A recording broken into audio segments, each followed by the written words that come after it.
right, folks, I don't know what we're in for. You saw the title. This is a gift request from Dan Sigurdson, who's up in Lumbee, British Columbia, Canada, the West Coast. So, Dan, shout out to you. Thank you for the gift, my friend. And Dan wanted me to do this song for April 20th, which I think is that like Marijuana Day or something like that, or Weed Day or something like that? I don't know. I see people saying that April 19th is like a day of weed or something. I don't smoke it. I don't do the gummies or anything like that. I don't care if other people do. I don't want them smoking around me because I don't want to smell like it. I just never liked it. I tried to like it back in like college, but I got paranoid. So I'm like, well, this is a shitty feeling. So excuse my English. But Daddy's Weed, Corey Smith. I don't know this song. Dan every year hands out cupcakes and joints downtown Lumbee, British Columbia. Isn't that where you go? And you just go on the corner and you hand out cupcakes and joints only to adults. That's Dan's style. Dan's a generous guy. All right, here we go. Corey Smith, Daddy's... Oh, it's a video.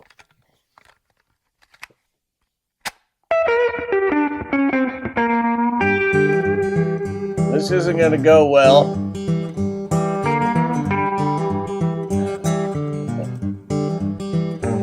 I was out in Daddy's wood shop, about 17 years old, stacking up some lumber, sweeping sawdust off the floor.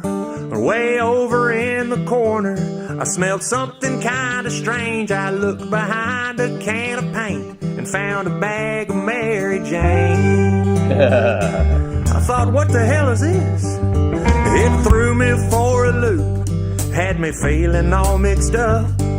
'Cause Daddy always told me only hippies smoke that stuff. Well, I knew damn good and well he wasn't leaning to the left, and he'd rather die and go to hell than listen to the Grateful Dead. The day I found my daddy's weed, I knew the truth and it set me free. I bet this has happened to some of you folks out there. Not my father. He was straight-laced. He'd drink at a party, but never even drank on his own. But he certainly didn't get high. But I know some of your fathers did. That's when I learned this apple didn't fall far from the tree. I did a lot of growing up the day I found my daddy's weed.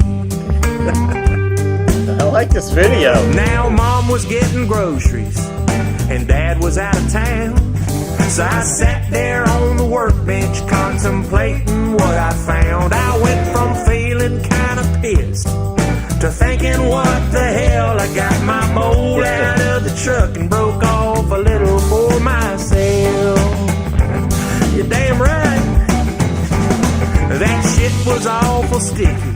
It had crystals on the leaves. Smelled kinda like a skunk and kinda like a Christmas tree. It might have come from California or maybe Colorado, but it was on a different level than what I was getting down the road. The day I found my daddy's weed, it's one of my favorite memories.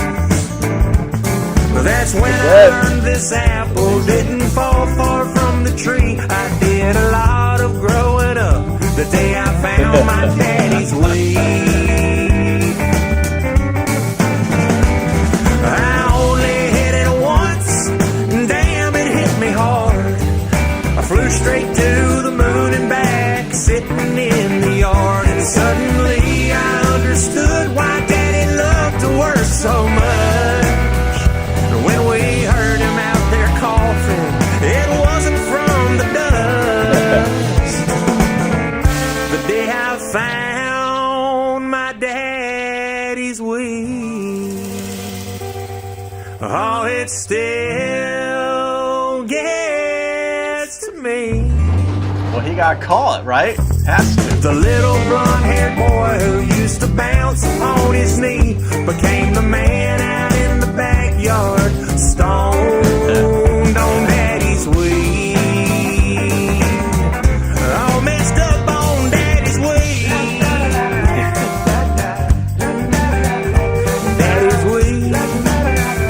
Love that. Left that in the title.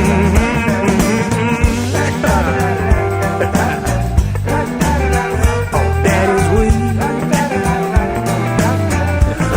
The stoned on Daddy's weed. Yeah. Got 3 of them. He's got his own kids now. Hey Siri, text Noah, WTF question mark exclamation point. You are grounded. Yup. Done.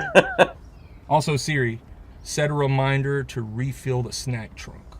All right, I've added it to reminders. That's classic. It's exactly the way it goes. You can't condone your kids' behavior. You got to clamp down on it so they don't get out of control too quick. You got to teach them that there are boundaries to things, even though you yourself are doing certain things. I mean, I remember the first time I substitute taught, and well, not the first time, but I substitute taught when I was in college, and I went into my high school, the one I went to in New Jersey, and I would substitute teach because I knew how to keep control over the classes. I just knew how to relate to them, and they respected me, and I didn't try coming down too hard. But there was this one kid he was just a douchebag. I don't know, it was like a minute before the bell was going to ring in class. He gets up and he goes and stands by the door. And I could tell he's thinking of just trying to slip out when I'm not looking and just leave early. And I just looked over. I just said, don't even try it, man. Right? Nicely. I wasn't, I didn't come down hard on him. I knew how to relate to him because I knew how I was back then. You try clamping down on me as a sub and I'm not having it, right? And so I was pretty cool with him. So anyway, he just kind of like looked over, complete disdain for me. All right, fine, fair enough. Everybody's got their things.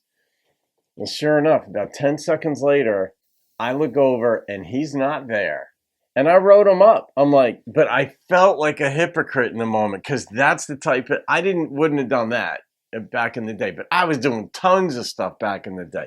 And the first time I wrote him up, he's the only kid I ever wrote up in my few years of subbing because he just had but I felt like a hypocrite when I did it. And so I'm related to him here. I'm like, oh God, you got to make an issue of it, like with his kid. Text so-and-so, WTF, question mark, exclamation mark. Because you don't want him going totally down a bad path. But then he restocks his own snacks because he's going to be still getting high. Because in his mind, he knows how to get high without going overboard. And he raised a kid and he's got a house. So evidently he's right about that. So that's fun. Oh, I got to rate this thing, Dan? Yeah, it's pretty funny too because there was an Allman Brothers, Eat a Peach album was in there. There was an Eagles album. And then I think the next one was a Grateful Dead album. And he had told his son, oh, I'd rather be caught dead than listen to the Grateful Dead. Mind you, he's got Grateful Dead albums because he's doing everything that the quintessential pothead would do. So, all right. That was fun. I liked his voice too. I liked his demeanor. All right, this is surprising that the number that popped into my head was a 9.2. I love the way that was shot. I love the storyline. I love how I'm like, oh, in the end, this kid has to get caught by his own father. And it turned out he was the kid. That wasn't a retrospective of his life with his father. That was his kid going through it. So there it is. All right, guys, that was from Dan on Marijuana Day. I guess April 20th in Canada is Marijuana Day, right? Mary Jane Day or something. There it is. Have a great day. I'll see you on another video. Keep rocking the country.